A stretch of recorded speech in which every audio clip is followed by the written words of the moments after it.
We begin our show today with the Chinese Premier Li Keqiang's visit to Europe. After his official visit to Hungary, he will attend the Shanghai Cooperation Organization Heads of Government meeting in the city of Sochi in Russia. This will be the first of its kind since the SCO membership expansion in June with the accession of India and Pakistan. China, which hosts the next rotating presidency, will work with other countries to reach new consensus on development strategies. On September 12, 2014, while attending a meeting of SCO leaders, Chinese President Xi Jinping proposed the idea of establishing a consultation for an anti-extremism convention, while initiating studies for action against online terrorism. Xi pointed out that the group should be responsible for maintaining regional security and stability, granting the regional counterterrorism structure of the SCO the function of drug control, and establishing a security challenge and threat response center to resolve the current problems.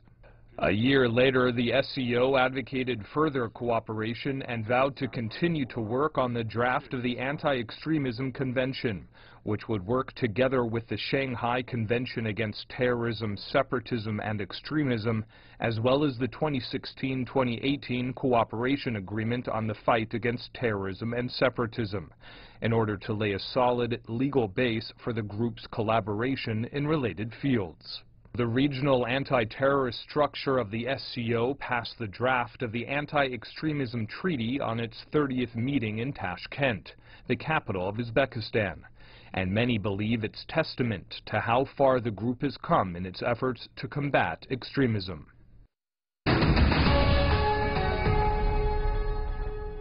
And for more on this, we are joined in our Beijing studio, Ms. He Wenping, Professor and Director with the Chinese Academy of Social Sciences. In Moscow, we have Maxim Mikhailov, who is a Program Director for East Asia and Shanghai Cooperation Organization countries at the Center for Crisis Society Studies. Also in Moscow, Russia, we have Mark Sloboda, U.S.-born but Russia-based international relations and security analyst. I want to welcome the three of you. Let me begin with you, Mr. Mikhailov. This time in Sochi, what do you make of some of the major issues likely to blossom from this year's meeting?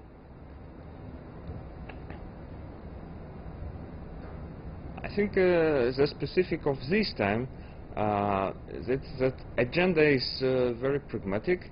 It's mainly concerns about economic, finance, and facilitating business connection between countries.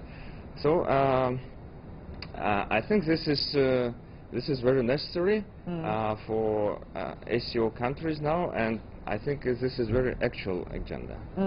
Mr. Sloboda, this seems to be a graduation of SCO countries only handling from security to anti-terrorism, now to economy and regional cooperation. What do you make of this graduation?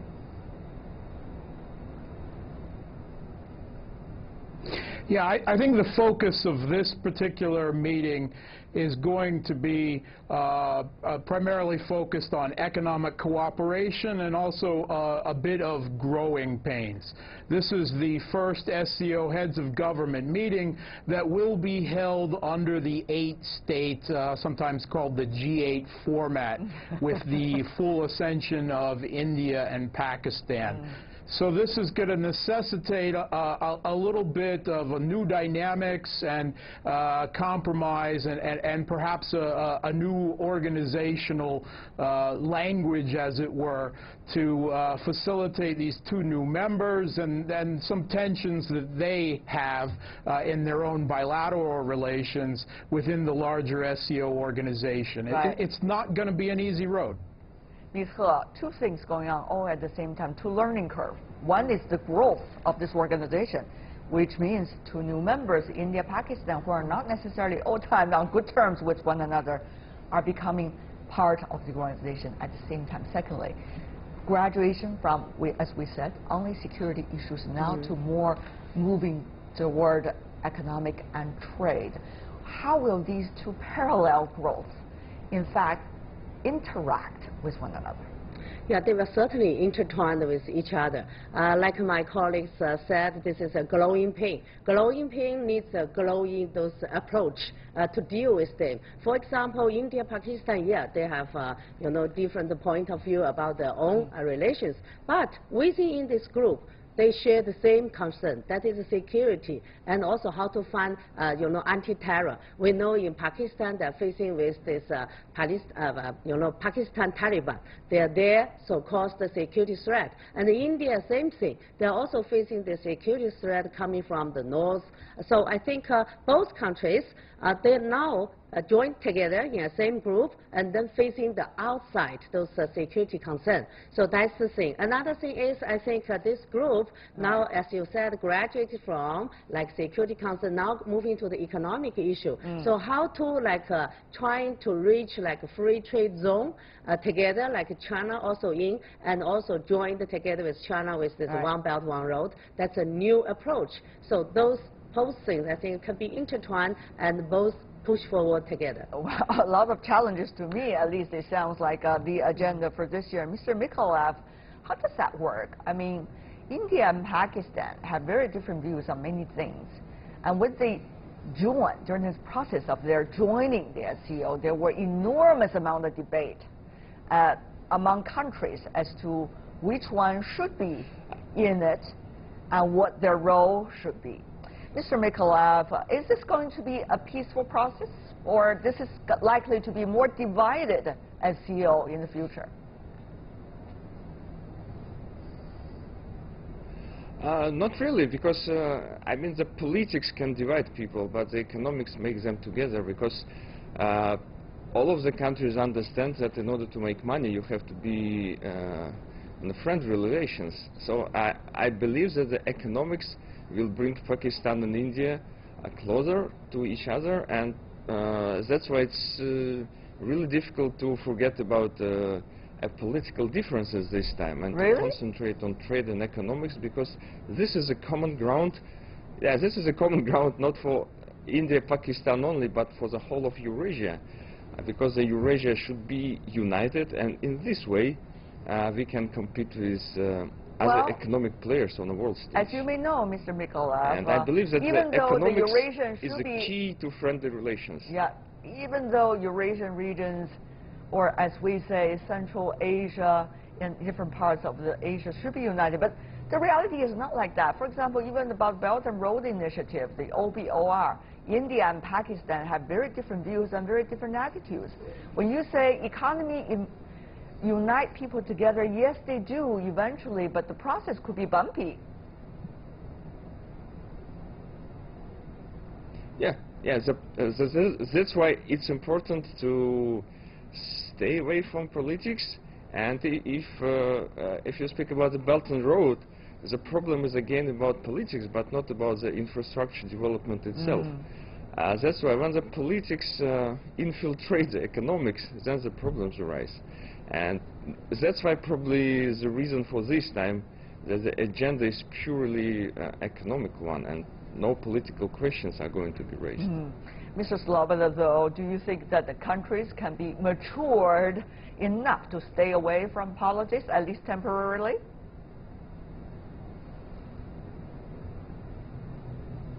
Yeah, the SCO, there's a lot of assumptions to try to compare the SCO to the EU or to NATO or to the ASEAN, and it's really quite a different organization. One of the principal, the founding charter principles of the Shanghai Cooperation Organization is to observe and to secure the sovereignty of its members, you know, on domestic but also, of course, foreign policy matters. And that's kind of really the opposite of the European Union, whereas the European Union's whole goal is actually to subsume the sovereignty of its nations. It really is kind of a nation deconstruction machine. So they're really quite different. There will be an attempt to keep politics and geopolitics out of the room, at least for the time being. But the focus of the One Belt, One Road initiative, dovetailing onto the Eurasian Economic Union, is all on transportation and energy links, connectivity between these countries to draw them together. But unfortunately, whenever big transportation and energy links comes up, that naturally is a geopolitical discussion, so it won't entirely be able to be avoided. Perhaps for this meeting, but in the future, inevitably some issues will come up. I think one of the emerging on the horizon prospects for this meeting will be a political resolution in Syria. China has already indicated that Syria will be a major hub on the far end of the One Belt, One Road initiative. So there's going to be a lot of look at increasing stability and some political settlement in Syria, and the flow of reconstruction funds and development into Syria. I see. Mr. Miskalev, do you agree with that? That it's very likely a lot of detailed, in-depth issues to be handled at this time? Yeah, I completely agree. I completely agree. And first of all, about the politics and economics, that the economics should lead the politics, and the politics should not disturb the economics. And another thing is about Syria is probably be a focal point for the discussion as well. And it's also connected with Belt and Road Initiative. It's definitely. Ms. He, of course, there's a lot of things going on in the Middle East that we've been also handling over the past few days in our program. But it seems that the SCO, when the members are coming together, the agenda is already complicated enough. Will they be able to handle all of these issues, political, economic, and even about some of the conflict situation, for example, related to Syria at this time? Well, I don't think that way. You know, the Syria issue is mainly happening in the Middle East. I think Russia has another platform to handle that. That is like Syria together with Iran and Turkey. And they have been taking a lot of meetings, like in Sochi, in different cities. But in this SCO meeting, mainly focus on those security issues just bordered with those member countries. So not go as far as like Syria. And those issues, security issue, we have done a lot of like military drill to share the intelligence information and how to handle those terror and all those issues. That's exactly attract that's Pakistan and also the India in. So I think won't go so widely about all the conflicts in whole of the world. Talking about the economic and trade ties, Ms. He, the Chinese Foreign Ministry, some of the officials earlier indicated that it is very likely SCO members going to discuss the possibility of establishing free trade zones, and some will even use the phrase in no time or before long. How much do you think the consensus is there among the member countries? And also, will these member countries be complementing with one another enough in order to do that, Ms. He? Yeah.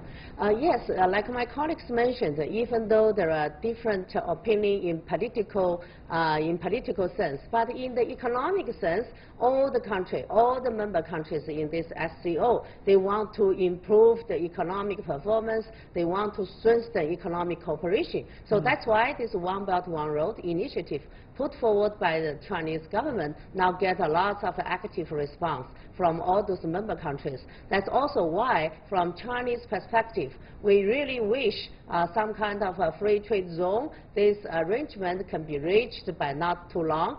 I think those discussions certainly has been undertaken already. I think this is a consensus reached there, because nowadays the global trade issue now is in some kind of hindering a process. It's not like WTO cannot move forward in a very smooth way. So that's why some regional bloc, we need to, if the situation is matured, so we can go forward in advance. So that's why I think, yeah, certainly those regions, those countries, we need to bond together to move forward. Mr. Mykolaiv, what about the Eurasian corridor? That certainly is another grand plan coming from Russia originally. How is that likely to further work with the Belt and Road Initiative? What are some of the specific questions and issues being worked on right now?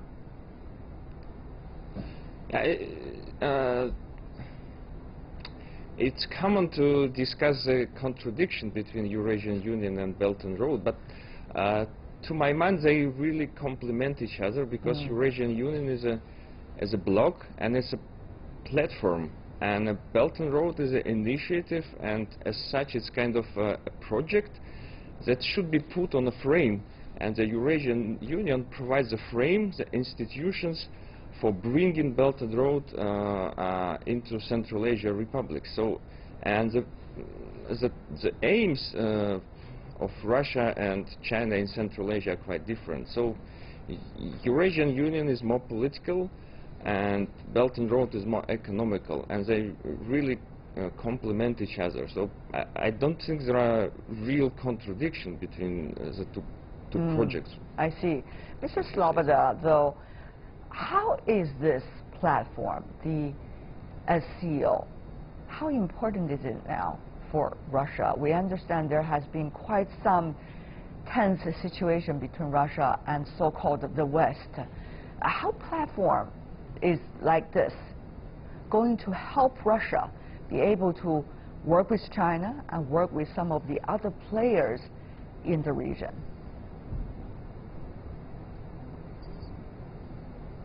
Well, first of all, of course, the strategic partnership between Russia and China is the foundation of the Shanghai Cooperation Organization.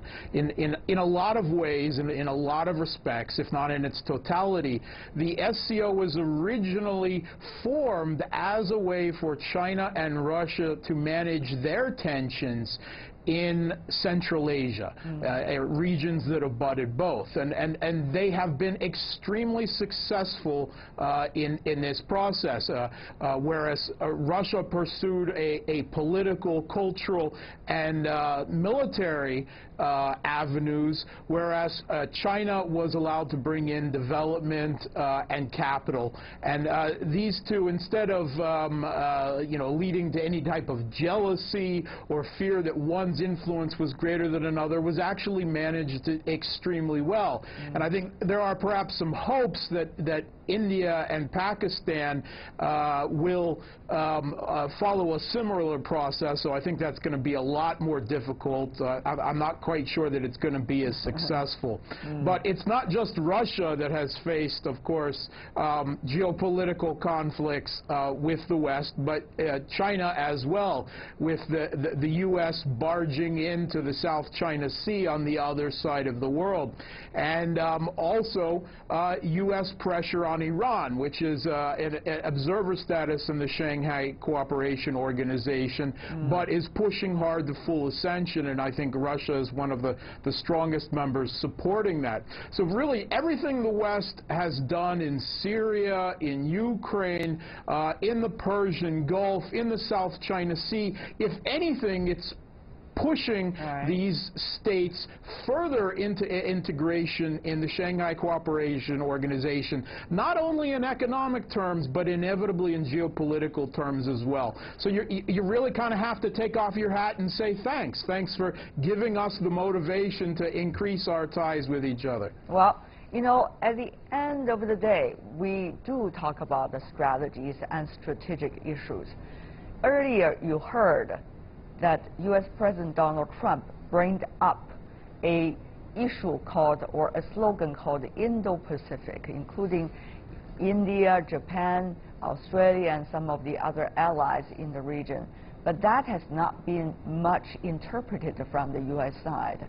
And yet, this is the strategic issue facing everyone here in the Asia-Pacific region, Russia included, because Russia considers itself also a very important part of Asia as well. So what is likely to be the dominating concept for this region?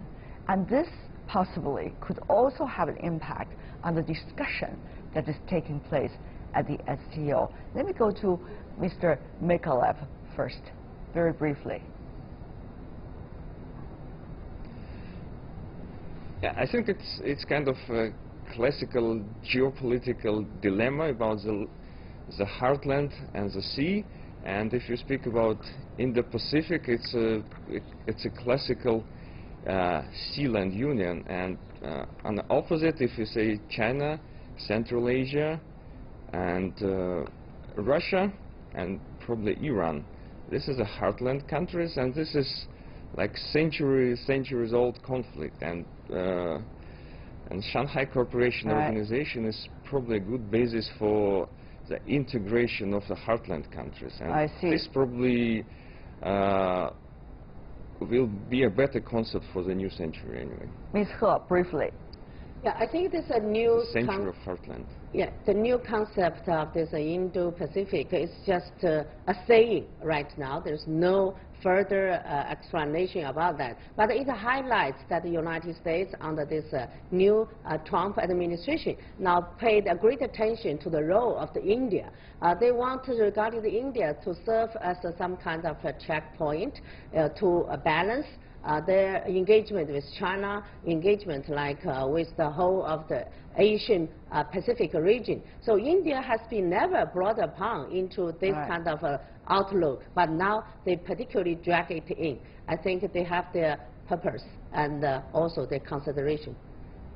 We'll see how things would evolve at the SCO meeting very soon. Thank you so much for the three of you for being with us. He Wenping, Maxim Mykolaiv, and Mark Sloboda. Really appreciate it. You're watching World Insight with me, Tian Wei. Still to come on our program.